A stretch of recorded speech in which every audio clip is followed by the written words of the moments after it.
Democrats are absolutely convinced that gun control led to big wins in November. While I don't doubt that it played a factor in some races, I tend to dispute the idea of any big wins. Instead, I argue that those gains were in keeping with historic trends for midterm elections and have little to do with the issue of guns. But Democrats don't listen to me, so whatever. In Minnesota, though, the governor seems to believe that big wins resulted from going out on a limb on gun control, and he's offering up his support for increased background checks and a new red flag law.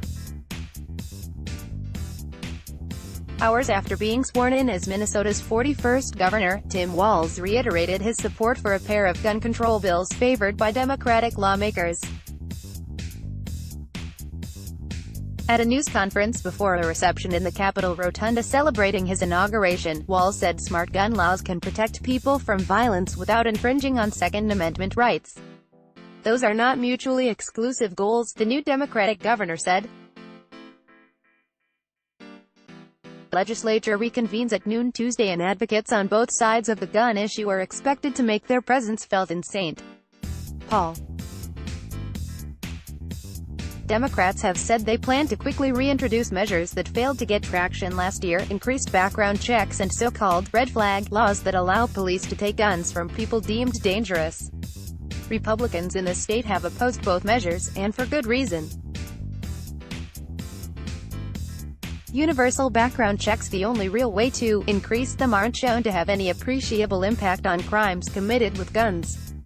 Even if they did, though, they wouldn't have an impact on crime as a whole, and if I lose a loved one, does anyone really care if they were stabbed rather than shot? No, they don't.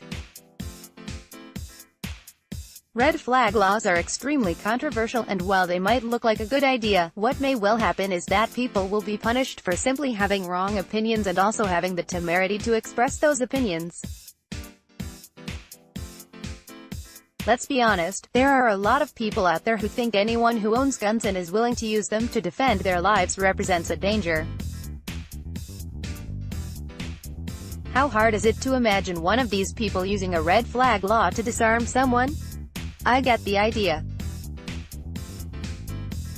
Temporarily taking someone's guns if they're unhinged sure sounds good, but it's not working that way.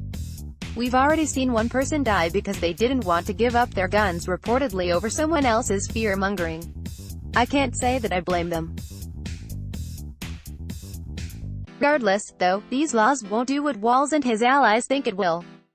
Instead, it'll simply make lawmakers feel good, let them tell their constituents that they're making a stand, and the bad people of the world will go on doing bad things.